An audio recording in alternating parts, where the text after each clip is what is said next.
जय हिंद, वंदे मातरम। साथियों, MA education को लेकर आप लोगों के बहुत सारे क्वेश्चन मेरे से कमेंट बॉक्स में पूछे जा रहे थे। हालांकि मैंने इस पर वीडियो बनाई हुई है, लेकिन फिर भी आपके कुछ डाउट रह गए हैं, तो आज की इस वीडियो में आपके क्लियर होने वाले हैं। तो एमए एजुकेशन को लेकर जितने भी आपके क्वेश्चंस हैं, उन सब का आंसर आपको आज की इस वीडियो में मिलने वाला है। तो वीडियो में अंत तक बने रहिएगा। और यदि आप चैनल पर पहली बार आए, चैनल जो सब्सक्राइब कर लीजिएगा, बेल आइकन को प्रेस कर लीजिएगा, क्योंकि मैं आपके लिए इसी तरीके की इंफॉर्मेशन वीडियो लाता रहता हूं। तो साथियों, बात करते हैं एमए एजुकेशन को लेकर जो बच्चों का कंफ्यूजन है। सबसे पहला है कि क्या एमए एजुकेशन और बीएड इक्वल है। पहली बात तो ये क्वेश्चन ही गलत है। एमए एजुकेशन और बीएड बहुत बड़ा अंतर है, अभी मैं आपको क्लियर करने वाला हूं। दूसरा, एमए एजुकेशन करने के लिए एलिजिबिलिटी क्राइटेरिया क्या होता है, तो इस क्वेश्चन की सबसे पहले बात करते हैं। साथियों, एमए एजुकेशन के लिए ऐसा नहीं है कि आपने बीए भी एजुकेशन से किया हुआ हो, ऐसा बिल्कुल भी नहीं है। एमए एजुकेशन के लिए आपने अपना ग्रेजुएशन किया हुआ हो और ग्रेजुएशन में आपके पास कोई भी सब्जेक्ट हो, कोई मैटर नहीं करता है। तो आपको क्लियर हो गया होगा, ऐसा नहीं है कि एमए एजुकेशन करने के लिए बीए आपका एजुकेशन से ही होना अनिवार्य है, ऐसा बिल्कुल भी नहीं है। आपका बीए किसी भी सब्जेक्ट से हो या फिर आपने ग्रेजुएशन में कोई भी कोर्स किया हुआ हो, तो आप क्या कर सकते हैं, एमए एजुकेशन कर सकते हैं। दूसरा, एमए एजुकेशन आपका डिस्टेंस और रेगुलर दोनों ही मोड में कराया जाता है। तो एमए एजुकेशन आप रेगुलर भी कर सकते हैं और डिस्टेंस से भी कर सकते हैं। एग्जांपल के तौर पे बात करें तो सबसे बेस्ट ऑप्शन जो डिस्टेंस का है वो इग्नू का है। तो इग्नू से आप अपना एमए एजुकेशन डिस्टेंस से कर सकते हैं।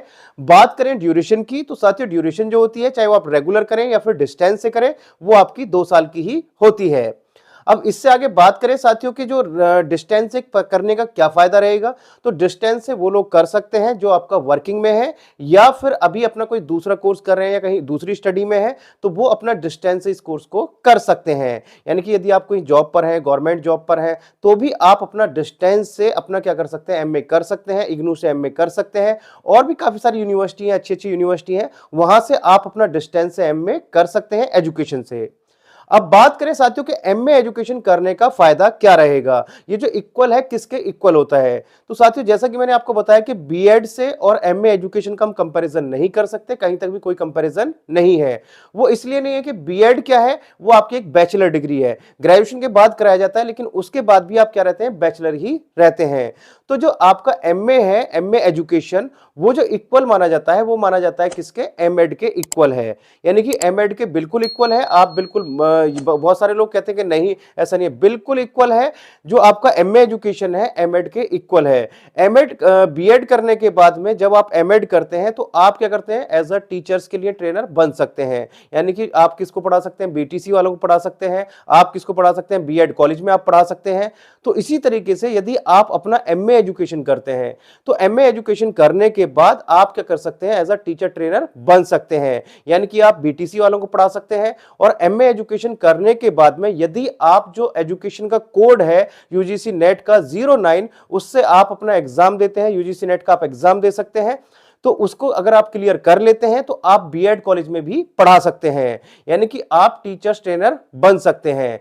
तो आपका जो एमएड है और एमए एजुकेशन है, वो दोनों ऑफिशियली इक्वल माने जाते हैं। वो अलग मैटर करता है कि प्राइवेट कॉलेजों में कहीं पर आपका प्रेफरेंस दी जाती है एमएड वालों को, एमएड वालों को कहीं ज्यादा प्रेफरेंस दी जाती है, इसलिए क्योंकि एमएड आपका एक रेगुलर कोर्स है और रेगुलर कोर्स में थोड़ा सा क्या है कि वहां पर आपको प्रैक्टिकल और प्रैक्टिस ज्यादा कराई जाती है, वहां पर आपकी जो कम्युनिकेशन स्किल्स और उन चीजों पे ज्यादा फोकस किया जाता है। तो इसलिए बहुत सारे कॉलेजों में जो प्रेफरेंस दी जाती है वो एमएड वालों को दी जाती है। लेकिन यदि हम ऑफिशियली बात करें, तो आपका एमए एजुकेशन और एमएड दोनों ही क्या है, इक्वल है।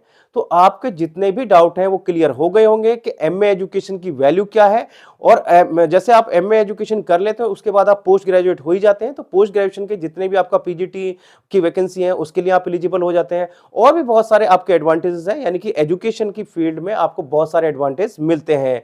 यदि प्रिंसिपल की पोस्ट की यदि हम बात करें, कहीं पर प्रिंसिपल की पोस्ट आती है, तो वहां पर बीएड और आपने एमए एजुकेशन से किया हुआ है, तो आपको कहीं ना कहीं पर प्रायोरिटी दी जाती है। ये सभी स्टेट के लिए है। तो एमए एजुकेशन के बहुत सारे एडवांटेज हैं। यदि आप एजुकेशन के फील्ड में है, तो एमए एजुकेशन आपको करना चाहिए। तो साथियों, यदि आपका अभी भी कोई डाउट या क्वेश्चन रह गया है, तो आप मेरे से कमेंट बॉक्स में पूछ सकते हैं। मैं जितने जल्द से जल्द होगा उसका आंसर या उस पर वीडियो बनाने की पूरी कोशिश करूंगा। तो यदि आपको वीडियो पसंद आई हो, तो वीडियो को लाइक और एक अपना प्यारा सा कमेंट करना मत भूलिएगा। तो चलिए साथियों, मिलते हैं आपसे नेक्स्ट वीडियो में इस तरह की इंफॉर्मेशन के साथ। तब तक के लिए जय हिंद, जय भारत।